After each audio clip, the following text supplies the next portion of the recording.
नमस्कार. आज आपण पाहणार आहोत घरात तोडफोड न करता वास्तुदोष कसा दूर करायचा. एक बदल आणि त्यामुळे मिळणारे चांगले रिझल्ट. घरातील वास्तुदोष दूर करण्यासाठी आणि सुख समृद्धी मिळवण्यासाठी शंखाचा वापर अत्यंत प्रभावी ठरतो. शंख कोणत्या दिशेला ठेवावा, त्याचे फायदे आणि पाळावयाचे नियम याबद्दल आपण सविस्तर माहिती या व्हिडिओमध्ये पाहणार आहोत. घराची वास्तू योग्य नसेल तर जीवनात अनेक समस्या उभ्या राहतात. घर बांधताना दिशाची काळजी न घेतल्यास किंवा वास्तूच्या नियमांचे उल्लंघन झाल्यास घरात नकारात्मकता आणि मानसिक तणाव वाढू शकतो. विशेषतः घराचा मुख्य दरवाजा, देवघर आणि स्वयंपाकघर चुकीच्या दिशेला असल्यास वास्तुदोष निर्माण होतो.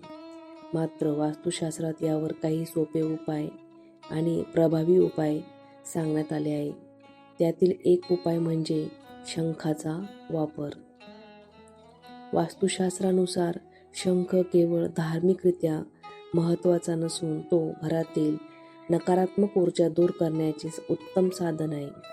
घराच्या ज्या कोपऱ्यात वास्तुदोष असतो किंवा आहे तिथे शंख ठेवल्याने त्यातील दोष दूर करण्यास हा शंख मदत करतो. असे मानले जाते की ज्या घरात शंख असतो आणि जिथे त्याची पूजा केली जाते तिथे माता लक्ष्मीचा सदैव वास असतो. शंखाचा आवाज जिथपर्यंत पोहोचतो तिथपर्यंतचे वातावरण हे शुद्ध होत असते. दररोज सकाळी आणि संध्याकाळी शंख वाजवल्याने गरिबी दूर होतेच, शिवाय डोळ्याचे विकार आणि श्वसनाशी संबंधित आजारांपासूनही संरक्षण मिळते.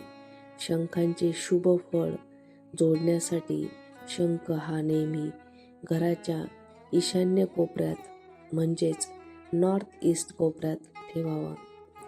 शंख कधीही थेट जमिनीवर ठेवू नका. तो नेहमी स्वच्छ कापडावर किंवा स्टँडवर ठेवावा.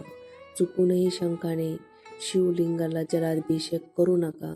तसेच एका घरात कधीही 2 शंख एकत्र ठेवू नका. शंखात तांदूळ भरणे शुभ मानले जाते, मात्र तो वेळोवेळी स्वच्छ करणे अत्यंत आवश्यक आहे. वास्तुदोषावर मात करण्यासाठी शंखाचा हा सात्विक वापर तुमच्या घरात सुख समृद्धी आणि शांती घेऊन येऊ शकतो. अशा प्रकारे आपण घरामध्ये शंख कसा आणि कुठे ठेवावा याची सविस्तर माहिती या व्हिडिओमध्ये आपण घेतलेली आहे. अशाच नवनवीन व्हिडिओसाठी आणि माहितीपूर्ण व्हिडिओ पाहण्यासाठी आपल्या चॅनलला लाईक आणि सबस्क्राईब करा. पुढील व्हिडिओ येणारच आहे. तोपर्यंत धन्यवाद.